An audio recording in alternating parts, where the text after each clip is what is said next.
Good day, I'm Stephen McHugh and this is your JIS news for Friday, October 18. The number of employed Jamaicans increased in July 2019 when compared to the same period last year. The Statistical Institute of Jamaica, Statin, is reporting that there were 1.25 million persons employed, representing a 2.6% increase. In tandem with that, the number of unemployed persons fell by 4.8% to 106,700. According to the Labor Force Survey for July, overall unemployment held firm at a record low of 7.8%. This was disclosed by Statin's Director General, Carol Coy, during the Institute's quarterly briefing at the Knutsford Court Hotel on Thursday. She said the survey also revealed increased employment for both males and females, while the unemployment rate for youth aged 14 to 24 fell by 2 percentage points to 20.2% when compared to July 2018. Prime Minister Andrew Holness has called on more private sector entities to take a risk on Jamaica and create more jobs to expand the economy.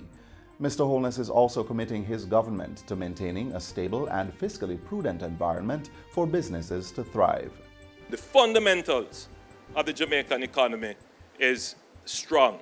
We are now rated at a B+ with a positive outlook. It took us some time to get back to that rating. And I must tell you that the government of Jamaica will never make the fiscal errors that were made in the past. Prime Minister Holness was speaking on Wednesday as he broke ground for Carimed Group's $6 billion complex at Bernard Lodge in St. Catherine. The 258,000 square foot facility will house the company's warehouse and administrative offices for its consumer goods division. The complex will be built in 2 phases by Tankweld, with the first round of construction expected to be completed by December 2020. 150 Jamaicans will be employed during the construction phase of the project, and scores more will be hired once the complex is in operation.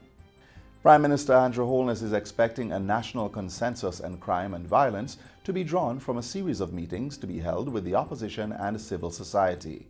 The first of those meetings was held on Thursday at the Jamaica Conference Center in downtown Kingston. I'm confident that we have the capacity as a people to set aside political differences, to temper the political contest around the issue, and come up with solutions very quickly to solve this seemingly intractable problem. Prime Minister Holness was addressing the opening of Fontana Waterloo Square. This is the 6th store to be opened by Fontana Limited, and the multi-story complex is expected to employ over 100 persons. Fontana Waterloo is evidence of the buoyancy of the Jamaican economy. Can I get a wow for that? The Junction Main Road Improvement Project is being rescoped to account for unforeseen challenges in repairing the thoroughfare. In 2017, $626 million from the government's Roads Rehabilitation Project was allotted to the thoroughfare, which links Kingston to St. Mary and Portland. But Prime Minister Andrew Holness says the funds allocated to the Broadgate to Agualtaville leg have proven inadequate due to the extensive work that needs to be done.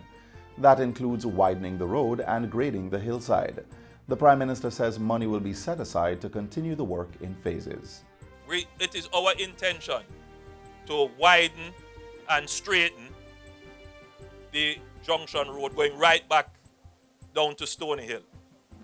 We plan to do that.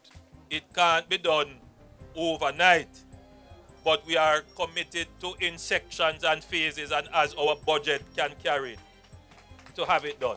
State Minister of Education, Youth and Information, Orlando Terrelong, says the impending changes to the Adoption Act are being finalized for preparation of a cabinet submission.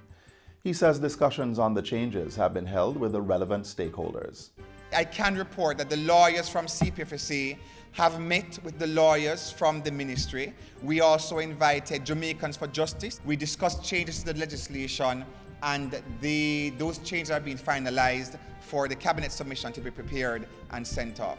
The State Minister was speaking at the Child Protection and Family Services Agency, CPFSA, Budget Planning and Quarterly Performance Review Retreat held at the Rio Hotel in Ocho Rios recently. He said the amendments to the law would make the adoption process in Jamaica less tedious while protecting the welfare of children. Among the key issues to be addressed is the right of a minor to consent to adoption and the most appropriate time frame to complete the adoption process. And finally, as the Heroes Day weekend approaches, the Maritime Authority of Jamaica, MAJ, is urging boaters to be vigilant and take precautionary measures when traversing our waterways. Director General of the MAJ, retired Rear Admiral Peter Brady, is warning passengers to be watchful for possible danger, including paying attention to the weather. He urges that if the seas are rough and waves are high, persons should not proceed on boat rides. At the same time, the MAJ's Director General is reminding coxswains, that is, persons who steer the vessels, that there are certain guidelines they must comply with. These include ensuring that their vessels are registered and licensed with the MAJ to carry passengers. Boat operators should also engage in a safety brief prior to starting a voyage and ensure that life jackets are properly fitted and worn by all passengers. These vessels must also be operated in accordance with the conditions listed on the safety certificate and must not exceed the passenger complement that is stated. The MAJ is Jamaica's maritime administration and is charged with the safety of life at sea and the prevention of marine pollution from vessel sources. And that's it for JIS News Today. I'm Stephen McHugh. Thanks for watching.